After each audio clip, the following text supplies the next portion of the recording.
It was the middle of summer and well past closing time in the downtown Berkeley bar where my friend Polly and I worked together as bartenders. Usually at the end of our shift, we had a drink, but not that night. I'm pregnant. I'm not sure what I'm going to do yet, I told Polly. Without hesitation, she replied, "I've had an abortion." Before Polly, no one had ever told me that she'd had an abortion. I had graduated from college just a few months earlier, and I was in a new relationship when I found out that I was pregnant. When I thought about my choices, I honestly did not know how to decide what criteria I should use. How would I know what the right decision was? I worried that I would regret an abortion later.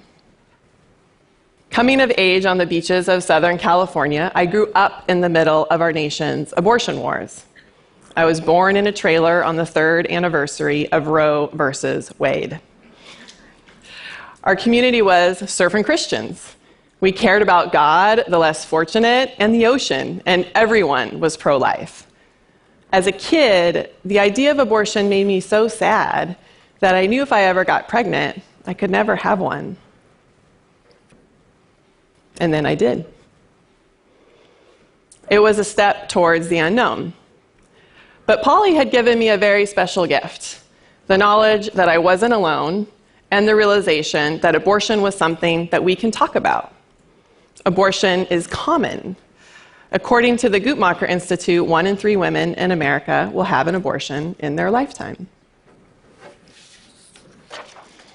But for the last few decades, the dialogue around abortion in the United States has left little room for anything beyond pro-life and pro-choice. It's political and polarizing.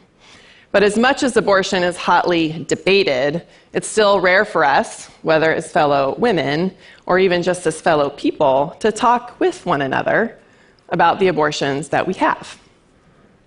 There's a gap between what happens in politics and what happens in real life. And in that gap, a battlefield mentality, an are you with us or against us stance takes root. This isn't just about abortion. There are so many important issues that we can't talk about. And so finding ways to shift the conflict to a place of conversation is the work of my life. And there are 2 main ways to get started. One way is to listen closely, and the other way is to share stories. So 15 years ago, I co-founded an organization called Exhale to start listening to people who have had abortions. The first thing we did was create a talk line where women and men could call to get emotional support. Free of judgment and politics, believe it or not, nothing like our service had ever existed. And we needed a new framework that could hold all the experiences that we were hearing on our talk line. The feminist who regrets her abortion, the Catholic who's grateful for hers, the personal experiences that weren't fitting neatly into one box or the other. And we didn't think it was right to ask women to pick a side. We wanted to show them that the whole world was on their side as they were going through this deeply personal experience. So we invented Pro-Voice. Beyond abortion, Pro-Voice works on hard issues that we've struggled with globally for years.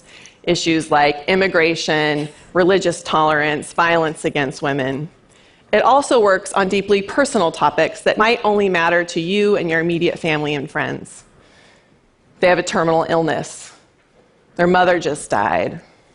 They have a child with special needs and they can't talk about it. Listening and storytelling are the hallmarks of pro-voice practice. Listening and storytelling. That sounds pretty nice. Sounds maybe easy. We could all do that. It's not easy. It's very hard. Pro-voice is hard because we are talking about the things that everyone is fighting about or the things that no one wants to talk about. I wish I could tell you that when you decide to be pro-voice, that you will find beautiful moments of breakthrough and gardens full of flowers where listening and storytelling creates wonderful aha moments. I wish I could tell you that there would be a feminist welcoming party for you, or that there's a long-lost sisterhood of people who are just ready to have your back when you get slammed. But it can be vulnerable and exhausting to tell our own stories when it feels like nobody cares.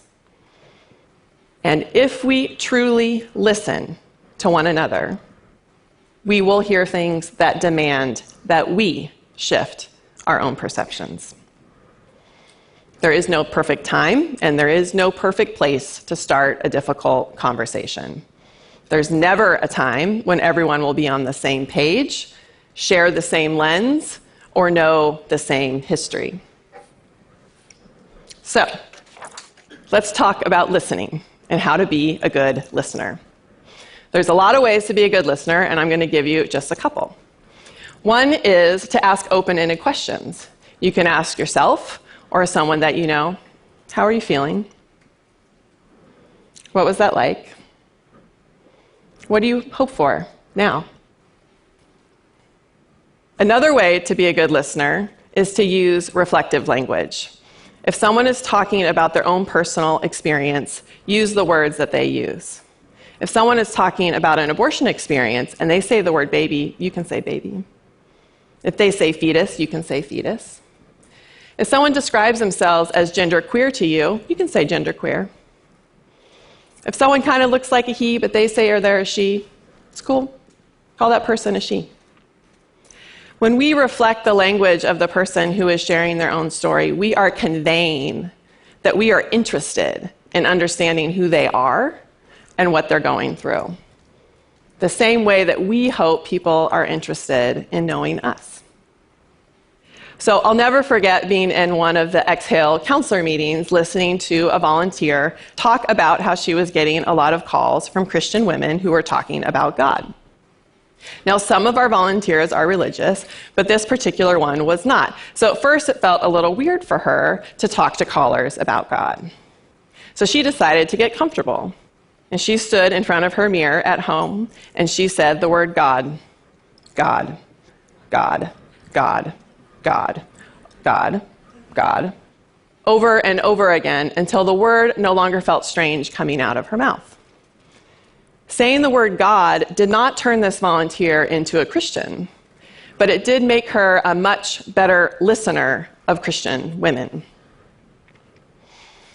So another way to be pro-voice is to share stories.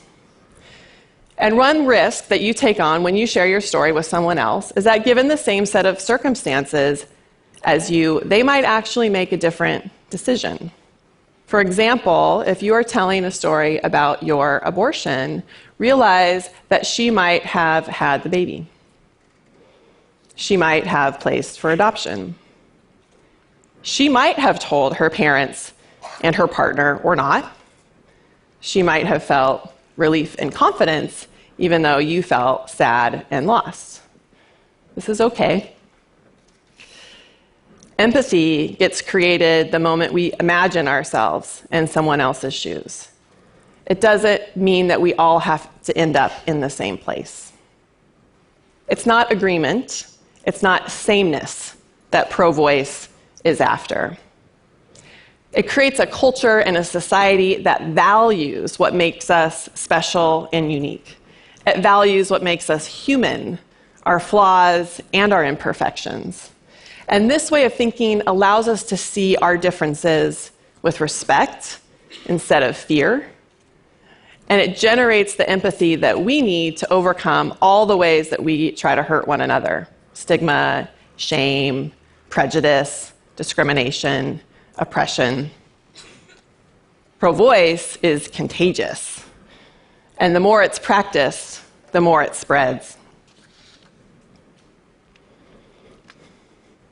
So last year, I was pregnant again.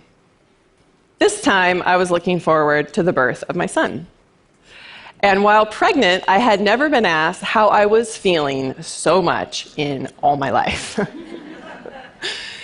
And however I replied, whether I was feeling wonderful and excited or scared and totally freaked out, there was always someone there giving me a been there response.